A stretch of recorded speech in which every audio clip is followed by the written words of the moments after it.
अच्छा, तीसरा है टिलेज प्रैक्टिसेस। अब टिलेज प्रैक्टिसेस क्या होती हैं, जो अमूमन हम जो है ना वो अपने फार्म के ऊपर या जिस ज़मीन पे हम लोगों ने जो है ना वो फसल लगानी होती है, हम वहाँ पे जो जो ऑपरेशन करते हैं ना उन्हें टिलेज ऑपरेशन बोलते हैं। मिसाल के तौर पे टिलेज ऑपरेशन में क्या आता है, प्लोइंग आता है, जो फसल को लगाने के लिए हम ज़मीन को नरम करते हैं। तो वो ये कहते हैं कि जो ज़मीन को तैयार करते हो ना आप, उसमें आप सॉइल को कम से कम डिस्टर्ब करो। ठीक है? तीसरे में कहते हैं कि टिलेज ऑपरेशन जो है, जो कि बड़ा एक मेजर सोर्स है इरोजन का। Tillage operation are major source of erosion. ठीक है ना? ये बेसिकली बड़े मेजर सोर्स हैं सॉइल को जो है ना वो इरोड करने के लिए। ठीक है? सही हो गया? अच्छा, अब वो कहते हैं कि इनको जो है ना आपने कम से कम रखना है, आपने मतलब कि सॉइल को कम से कम जो है ना डिस्टर्ब करना है। भाई हमें टिलेज ऑपरेशन में सॉइल को डिस्टर्ब करने की ज़रूरत क्यों पड़ती है? इसलिए पड़ती है कि जब तक हम सॉइल को नरम नहीं करेंगे, उस टाइम तक उस सॉइल के अंदर से फसल जो है या सीड जो है वो उग नहीं सकता। ठीक है? मैंने क्या बोला है कि as long as we will not prepare the soil, there will be no growth of plant. Obvious सी बात है, कभी देखा है आप लोगों ने कि अगर बिलफर्ज एक ज़मीन में है, कोई सख्त ज़मीन है, उसके अंदर आप बीज लगा फेंक दो, तो कभी फसल नहीं उसकी उगने लगती। क्या वजह है? कि सीड जो है, जब ज़मीन के अंदर जाता है ना, मिसाल के तौर पे मैं अगर आपको ड्रॉ करके बताऊँ, तो अगर बिलफर्ज ये आपकी जो है ना वो सॉइल का सरफेस है और ये आपने सीड रखा हुआ है, ठीक है? अब इस सीड का जो ग्रो करना है, तय अब इसके ग्रो करने के लिए इसके ऊपर से जो सॉइल का जो प्रेशर इसके ऊपर पड़ रहा है, जब तक इस प्रेशर को ये जो है इसकी ग्रोथ जो है वो रेजिस्ट नहीं करेगी, तब तक ये कभी भी जो है वो अबव द सरफेस नहीं आ सकता। ठीक है? तो फिर होता ये है कि हमें ये सॉइल ऊपर की तरफ नरम कर देते हैं ताकि बीज जो है वो आराम से जो है निकल के सब सरफेस से सरफेस पे आ जाए। ठीक है? तो इसलिए इसको नरम करना बड़ा ज़रूरी होता है। अब वो नरम करना प्लांट की ग्रोथ के लिए तो बहुत इंपॉर्टेंट है, लेकिन उसी नरम सॉइल को इरोड करना भी आसान होता है वाटर के लिए। तो वो ये कहते हैं कि आप इस सॉइल को सिर्फ उतना ही डिस्टर्ब करो जितना कि प्लांट जो है ना उसकी ग्रोथ के लिए नेसेसरी हो। ऊपर जो है उसको जो है वो ना करो। ठीक है? मैंने क्या जो है ना लिखा है, दोबारा मैं इधर लिख देता हूँ यहाँ पे कि you should least disturb the soil. कि आप सॉइल को सिर्फ उतना डिस्टर्ब करो जितना उसकी ज़रूरत है, उससे ऊपर उसको डिस्टर्ब ना करो। अच्छा, आपने एक टर्म लाजमी पढ़ी होगी, वो है zero tillage. Zero tillage, zero tillage क्या होता है कि सिर्फ आप सीड को जो है ना वो सो करो, ऊपर से उसको इरिगेट करो और फिर जो है वो फसल जो है ना उससे उग जाएगी। ठीक है? ये ज़ीरो टिलेज होता है कि आपने कोई ज़मीन को तैयार नहीं किया, आपने जस्ट एक ज़मीन जो थी, जो बंजर सी ज़मीन थी, आपने कोई हल उसके ऊपर नहीं चलाया, आपने जस्ट जो है ना उसके अंदर बीज फेंका, उसको इरिगेट किया और प्लांट जो है ना वो निकल के बाहर आ गया। ये ज़ीरो टिलेज जो है ना ये हर फसल के लिए ये पॉसिबल नहीं है। ठीक है ना? वो मतलब कि इतना वो जो है ना वो पॉसिबल नहीं है कि आप हर फसल के लिए जो है ना ज़ीरो टिलेज कर दो। ठीक है? लेकिन ये कइयों के लिए पॉसिबल भी है। कहीं जो सख्त जान फसलें होती हैं, मतलब they can grow in any kind of atmosphere. ठीक है? उनके लिए आप कर सकते हो। जो हमारी जैसे गंदम है या जैसे वीट है हमारी, इसके अलावा हमारी जो दूसरी जो राइस वगैरह है, इनके लिए जो है ज़ीरो टिलेज जो है इट इज़ ऑलमोस्ट इम्पॉसिबल। ठीक है? ग्रोथ जो है प्लांट की हो ही नहीं सकती ज़ीरो टिलेज के एटमॉस्फेयर में। ठीक है? तो ज़ीरो टिलेज जो है इसमें, लेकिन इसका फ़ायदा क्या है ज़ीरो टिलेज का, कि सॉइल आपकी लीस्ट डिस्टर्ब होती है। ठीक है? इरोजन सबसे कम कहाँ होगी? वो होगी ज़ीरो टिलेज पे। ठीक? तो सॉइल से उतनी ही डिस्टर्ब करो जितनी आपको करने की ज़रूरत है। अगला आता है कि जी विंड इरोजन जो है ना उससे उसको कैसे जो है ना आपने कंट्रोल करना है। विंड इरोजन की सबसे पहली चीज़ तो है कि आपने क्रॉप्स को कल्टीवेट करना है। बगैर इस डिटेल के अंदर जाए, मैं आपको यहाँ पे वो बना के दिखा देता हूँ। होता क्या है कि ये बिल्कुल आपकी जो है ना वो, ये आपका ना आपकी ज़मीन का सरफेस है ये वाला। ठीक है ना? ज़मीन का सरफेस है तो मैं इसको ब्लैक में जो है ना वो ड्रॉ कर रहा हूँ, ठीक। अब होता क्या है कि जब हवा के झक्कड़ आते हैं ना, तो ऑब्वियसली अब ये ज़मीन जो है उनके सामने जो है बिल्कुल एक वो क्या करना चाहिए मुझे कि कोई जो है वो इस हवा को रेजिस्टेंस नहीं मिलती, ये सीधी जाके ज़मीन के सरफेस के ऊपर टकराती है और मिट्टी को साथ में लेके उड़ जाती है, ठीक है। ये जब भी आएंगी ज़मीन के ऊपर लगेंगी और मिट्टी को अपने साथ जो है ना वो इरोड करके हवा जो है वो आगे ले जाएगी, ठीक है। ये बेसिकली प्रोसेस है किसका, विंड इरोजन का प्रोसेस है ये, ठीक है। अब वो कहते ये हैं कि हम कब विंड इरोजन को कंट्रोल कर सकते हैं, हम तब विंड इरोजन को कंट्रोल कर सकते हैं जब हम विंड का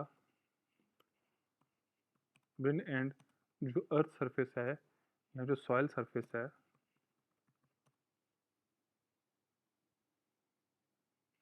डू नॉट इंटरैक्ट डायरेक्टली, कि जब हवा जो है वो ज़मीन के साथ डायरेक्टली कांटेक्ट नहीं करेगी ना, उस टाइम जो है वो आपकी विंड जो है वो इरोड नहीं करेगी।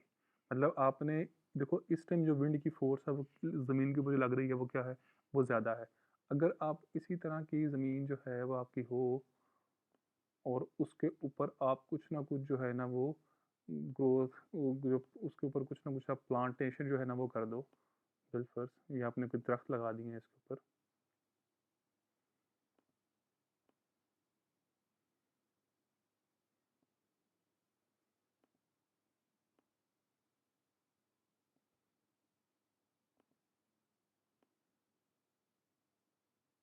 ठीक है ना। ज़मीन थी, आपने ज़मीन के ऊपर जो है मुख्तलिफ़ किस्म की जो है ना वो प्लांटेशन जो है ना कर दी हुई हैं, ठीक है ना, मतलब प्लांट लगा दिए हुए हैं। अब क्या होगा कि अब जब विंड आएगी ना, अब विंड जो है ना वो डायरेक्टली ज़मीन के साथ कांटेक्ट नहीं कर सकते, सही है। वो उसका पहले कांटेक्ट होगा किसके साथ, दरख्तों के साथ कांटेक्ट होगा, ठीक है, सही हो गया। अब ये जो डायरेक्ट कांटेक्ट पहले हो रहा है ट्रीज के साथ, अब जब वो ज़मीन के ऊपर आके थोड़ी बहुत हवा जो पड़ेगी भी, उसका भी जो है ना वो कोई इतनी ज़्यादा फोर्स जो है ना वो होगी नहीं। मिसाल के तौर पर जी ये इधर लगी है हवा, अब इसने जाके ज़मीन से कोई थोड़ा बहुत कांटेक्ट किया भी है तो उसकी फोर्स इतनी ज़्यादा है ही नहीं, ठीक है ना। तो इस वजह से होता यही है कि जब हवा अब आगे ज़मीन को लगेगी तो उसकी इतनी फोर्स जो है ना वो नहीं होगी, ठीक है, जिसकी वजह से जो प्लांटेशन के बाद जो है ना इरोड करेगी सॉइल, वो कम होगी एज़ कम्पेयर टू जब डायरेक्ट ज़मीन के ऊपर आके हवा की फोर्स लग रही थी। अब आपने वो फोर्स तोड़ दी, किसने फोर्स तोड़ी, इन दरख्तों ने वो फोर्स तोड़ दी, ठीक है। तो यही वजह है कि कभी भी जो है ना जिस ज़मीन के ऊपर घास लगा होगा ना वहाँ पे मट्टी मट्टी नहीं उड़ेगी, ठीक है। लेकिन जिस ज़मीन के ऊपर घास नहीं लगा होगा वहाँ से मट्टी उड़ेगी। यही वजह है कि कभी भी सेंट्रल पंजाब के अंदर जो है ना वो डस्ट के स्टॉर्म नहीं आते, ठीक है ना। डस्ट स्टॉर्म जो हैं वो सेंट्रल पंजाब में नहीं आते, नॉट इन सेंट्रल पंजाब, ठीक है ना। लेकिन यही डस्ट स्टॉर्म जो है, मैं स्टॉर्म की स्पेलिंग लिख रहा हूँ, यही डस्ट स्टॉर्म जो है ना ये हमारे साउथ पंजाब में बहुत आते हैं। क्यों आते हैं साउथ पंजाब के अंदर, क्योंकि वहाँ पे इलाका जो है ना कौन सा है वो सैंडी एरिया है, वहाँ पे इतनी जो है प्लांटेशन नहीं होती है, ठीक हो गया। तो ये वो चीज़ें हैं जो कि आपने खुद ऑब्जर्व होते हुए देखी हुई हैं, ठीक हो गया। तो आपने पहली चीज़ क्या करनी है, आपने क्रॉप्स को जो है ना कल्टीवेट करना है ताकि वो ज़मीन के ऊपर जो है हवा की डायरेक्ट फोर्स लगने ना दें। दूसरा दूसरा ये कहते हैं कि आप अपना जो अब सरफेस है ना उसका जो लिखा हुआ है प्राइमरी एंड सेकेंडरी टिलेज, वो क्या है कि आप अपना जो है ना वो जो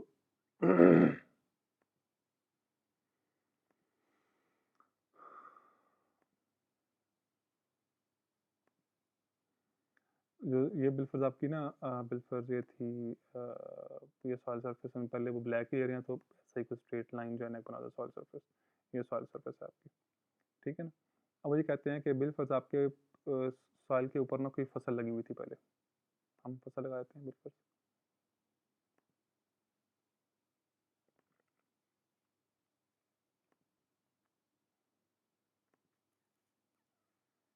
नहीं इसे आने दो।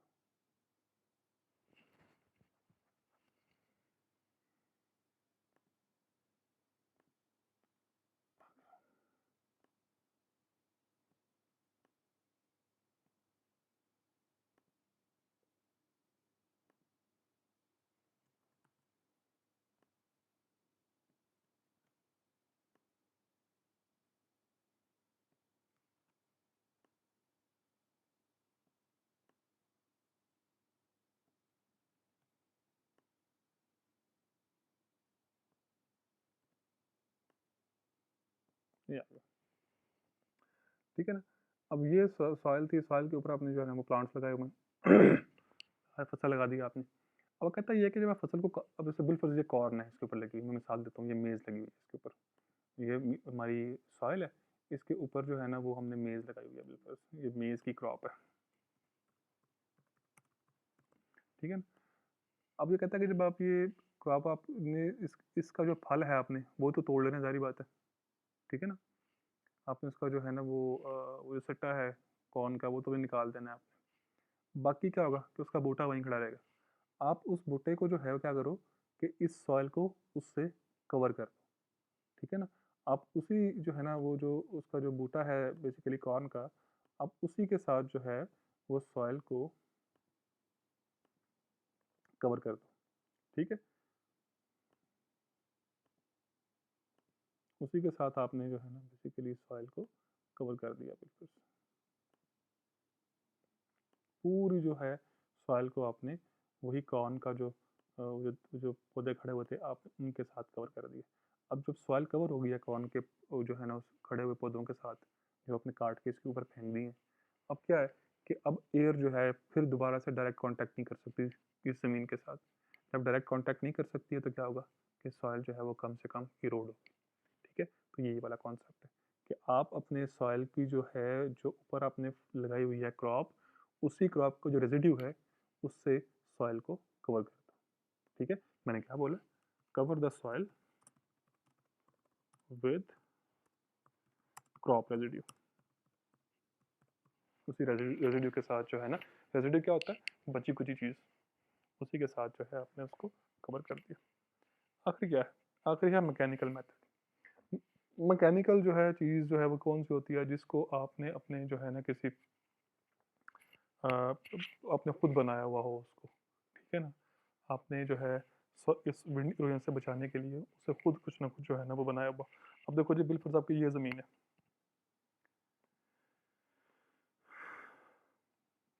क्या ठीक है ना।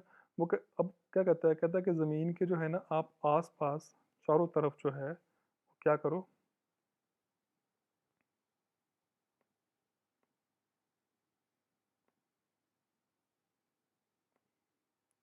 चारों तरफ जो है वो कि बड़ी बड़ी सी जो है ना वो कोई ऐसी फेंस सी लगा दो। ठीक है। जैसे आपने कभी देखा होगा कभी कि जी इसके आसपास जो है ना कोई ऐसी एक तरह से हमने कोई ऐसी चीज़ बना दी है कि जो इस प्लॉट के ऊपर विंड की डायरेक्ट जो है अप्रोच को रोकेगी। ठीक है। ये बेसिकली इसका काम है कि इस प्लॉट के ऊपर विंड जो है ना वो चारों तरफ से किसी साइड से जो है ना वो ना आए। बेसिकली उसने ये करने को बोला है आपको। ठीक है। कि चारों तरफ से प्लॉट को जो है वो आप कवर कर दो। किससे कवर कर सकते हो आप कर सकते हो रॉक से, कर सकते हो ग्रेबल से, कर सकते हो। ठीक है ना। ये बुश मैटिंग उसने लिखी हुई है, आप इससे कर सकते हो। मतलब कोई भी ऐसी चीज़, इवन कोई कोई कोई ऐसी जो है ना वो सेमी परमिएबल या इम्परमिएबल मेम्ब्रेन है आपकी, आप उससे जो है ना वो बेसिकली कोई चीज़ आप उससे भी कर सकते हो कि आसपास जो है कोई ऐसी मेम्ब्रेन से लगा दो कि जो हवा को जो है डायरेक्टली फील्ड के ऊपर आने ना दे। सही है। मतलब आपने, अगर मैं बड़ी रूड लैंग्वेज में, क्रूड लैंग्वेज में बात करूँ, तो आपने अपनी ज़मीन के आसपास दीवारें खड़ी कर दी हैं आपने। ठीक है ना। आपने अपने प्लॉट के आसपास दीवारें खड़ी कर दी, सस्ती दीवारें खड़ी कर दी हैं, ताकि हवा जो है वो डायरेक्ट आपकी सॉइल के ऊपर जो है वो आके ना उसका कांटेक्ट हो। ठीक है। तो ये भी आपका जो है ना वो एक ऑप्शन है विंड को जो है उसकी इरोजन से बचने का। तो हमने 3 मेथड पढ़े अपनी जो है वो उसको उस पर कंट्रोल करने के लिए।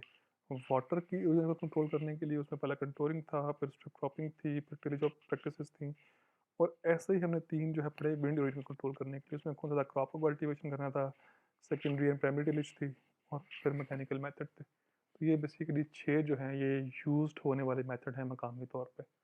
तो आपने इनको जो है वो ज़हन में रखना है, ठीक है? हमें अगर इंशाल्लाह एग्ज़ाम के से पहले जब अब लॉकडाउन ख़त्म होगा तो हमें अगर चांस मिला तो obviously we will go and see the these practices being done in the field, or some of them are already uh, taking place in the field जो हमारी पारस में है, तो वहाँ जाके हम इनको जो है वो ऑब्जर्व भी करेंगे। So if you have any question, अगर कोई सवाल हो तो काइंडली सीआर के थ्रू मुझसे पूछ लेना, या हम एक छोटा सा लाइव सेशन जो है रखेंगे सवाल जवाब के लिए नेक्स्ट वीक में, किसी टाइम में आपके सीआर को बोल दूंगा।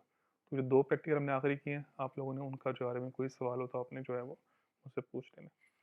तो I wish you all the best. इसके साथ हमारा प्रैक्टिकल वाला कोर्स जो है वो ख़त्म हो गया हुआ है, ठीक है? तो अब जो है ना अपने सातों के सातों प्रैक्टिकली आपके आपने इसको तैयार करना है, ठीक है? और हम एग्ज़ाम में जो है इंशाल्लाह आपको इन्हीं में से जो है वो आपसे सवाल करेंगे इंशाल्लाह। तो कोई सवाल हो अपने सीआर को बोलना है, और सीआर मतलब अगर नहीं भी कोई सवाल है तो फिर भी हम एक लाइव सेशन जो है रखेंगे अपना नेक्स्ट वीक में, किसी टाइम मैं सीआर से पूछ लूँगा जूम वगैरह के ऊपर या स्काइप वगैरह के ऊपर, जहाँ पर भी आप चाहोगे तो हम वहाँ पे एक लाइव सेशन जो है कर लेंगे, जिसमें आपके कोई सवाल जवाब होंगे तो हम बहुत ज़्यादा डिस्कस करेंगे। तो I wish you guys all the best, stay safe, stay home बेटा, ऑल ऑल द बेस्ट।